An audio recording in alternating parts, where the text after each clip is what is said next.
আমার টাকা পয়সা যা ছিল আমি সবকিছু শেষ করছি এই সন্তানের পিছনে। আমি খাওয়াইলে বাঁচাইতে পারি না, ওর ডেইলি 500-600 টাকা খরচ।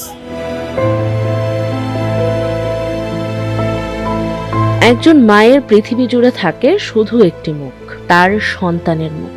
সেই সন্তানকে বাঁচিয়ে রাখতেই আজ চাঁদপুর মতলব থেকে ঢাকায় ছুটে এসেছেন লিলি বেগম। বুক ভরা আশা, যদি শেষবারের মতো আরেকটি সুযোগ মেলে।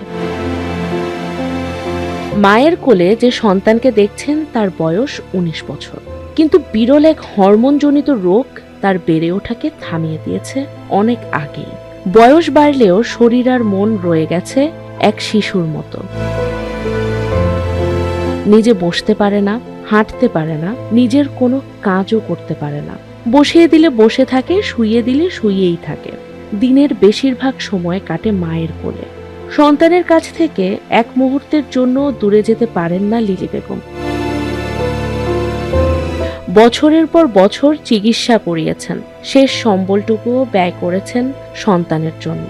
কিন্তু এখন অর্থের অভাবেই হয়ে দাঁড়িয়েছে সবচেয়ে বড় বাধা। নিয়মিত চিকিৎসা, ঔষধ ও পুষ্টিকর খাবারের খরচ বহন করা আর সম্ভব হচ্ছে না এই অসহায় পরিবারের পক্ষে।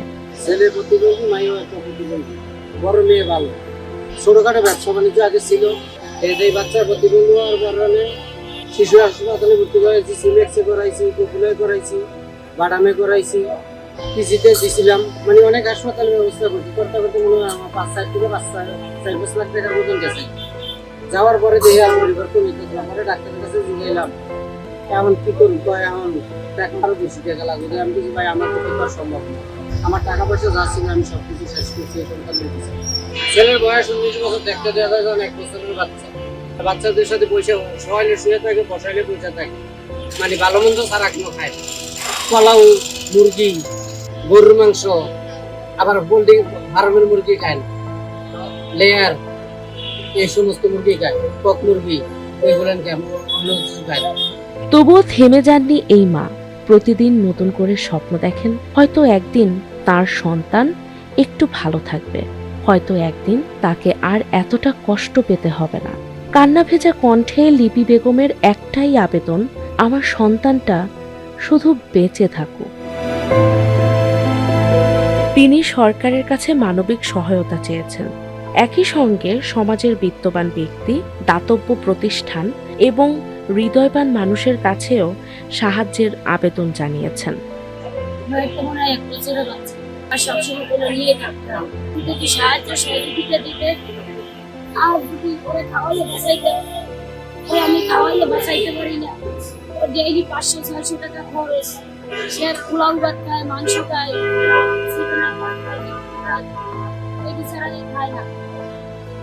মাননীয় প্রধানমন্ত্রীর কাছে আমার একটা দাবি, যদি ওর একটা দোকান দিয়ে দিতে ওর আব্বারে, তাহলে ওরে খাওয়াইয়ে বাঁচাইতে পারতাম। আমি সংসার চালাতে পারি না। কারণ সময় মতো উন্নত চিকিৎসার ব্যবস্থা করা গেলে হয়তো বদলে যেতে পারে এই তরুণের জীবন, ফিরে আসতে পারে নতুন সম্ভাবনা। লিপি বেগমের এই লড়াই, ভালোবাসা, ত্যাগ আর কখনো হার না মানা এক মায়ের গল্প। হয়তো আপনার সামান্য সহায়তায় ফিরিয়ে দিতে পারে এই পরিবারের বেঁচে থাকার শেষ আশাটুকু।